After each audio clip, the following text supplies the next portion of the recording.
आतंकवादियों के समर्थन देने वाली पार्टी की सरकार हो, ये घटना होना स्वाभाविक है। ये तो गाजा के लिए ट्वीट करेंगे, ये तो बांग्लादेश के हिंदुओं के लिए ट्वीट करते नहीं। जम्मू कश्मीर के गांदरबल में संदिग्ध पाकिस्तानी आतंकियों ने देर रात टनल वर्कर्स पर हमला कर दिया।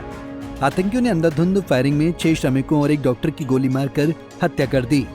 यह हमला मध्य कश्मीर के गांदरबल जिले में सुरंग का निर्माण कर रही एक प्राइवेट कंपनी के शिविर पर हुआ। केंद्रीय मंत्री गिरिराज सिंह ने इस आतंकी हमले की निंदा की है। आतंकी घटना पर केंद्रीय मंत्री गिरिराज सिंह ने कहा, ये दुर्भाग्यपूर्ण है कि बिहार के लोगों की मौत हुई है। हम परिवार के प्रति संवेदना व्यक्त करते हैं, लेकिन मैं राहुल गांधी और फारूक अब्दुल्ला से पूछता हूं कि जब जो पार्टी समर्थन करती है आतंकवादी सत्ता में हैं, तो ऐसी घटनाएं स्वाभाविक हैं। ये दुर्भाग्य है कि बिहार के लोग मरे हैं। हम उस परिवार के प्रति संवेदना व्यक्त करते हैं, लेकिन राहुल गांधी से पूछता हूं और फारूक अब्दुल्ला से, जब आतंकवादियों के समर्थन देने वाली पार्टी की सरकार हो, तो ये घटना होना स्वाभाविक है। इनकी जुबान तो खुलेगी नहीं।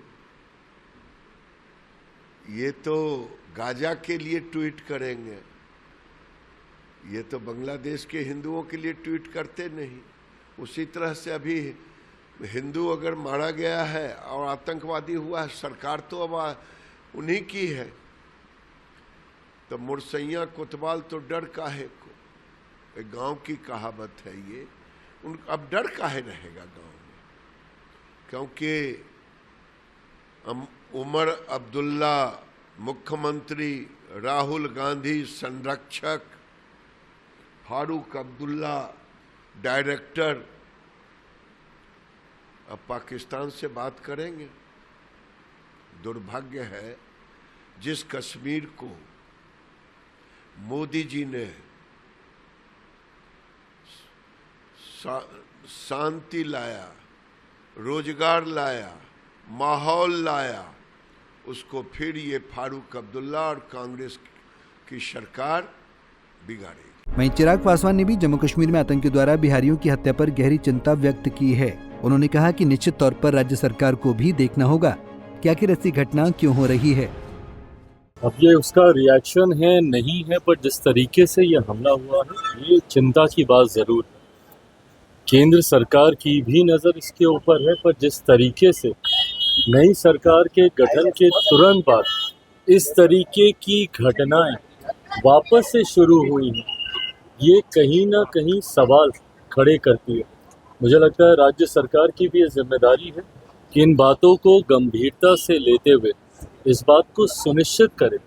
एक लंबे समय तक जब केंद्र के शासन वहाँ पर कार्य को देखा जा रहा था, इस तरीके की घटनाओं में पूरी तरीके से रोक लग गई।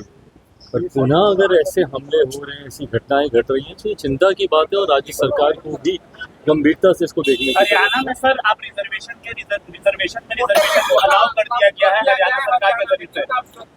देखिए, भारत का संघीय ढांचा है, राज्य सरकारों के पास भी अपने अधिकार है।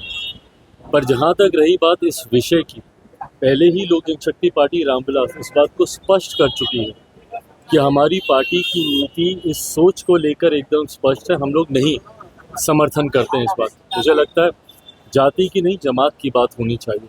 और ख़ास तौर पर जब आप अनुसूचित जाति का जब आप जिक्र करते हैं, जिसका आधार छुआछूत रहा है, अनटचेबिलिटी रहा है, जब तक ये मानसिकता कुछ ऐसे असामाजिक तत्वों की जो आज भी छुआछूत के आधार पर भेदभाव की भावना रखते हैं, ऐसे में फर्दर बाइफर्केशन, सब क्लासिफिकेशन अगर इस तरीके से अगर होता है, तो इससे कहीं ना कहीं जो हक हैं, जो अधिकार हैं इस पूरी जमात के, अनुसूचित जाति के, उसमें कहीं ना कहीं बाधाएं और ज़्यादा बढ़ेंगी, परेशानियां और ज़्यादा बढ़ेंगी। तो इस वर्गीकरण की का समर्थन लोक जनशक्ति पार्टी रामविलास नहीं करती। गांदरबल आतंकी हमले में बिहार निवासी फैमन, नसीन, मोहम्मद हनीफ और कलीम की मौत हुई है।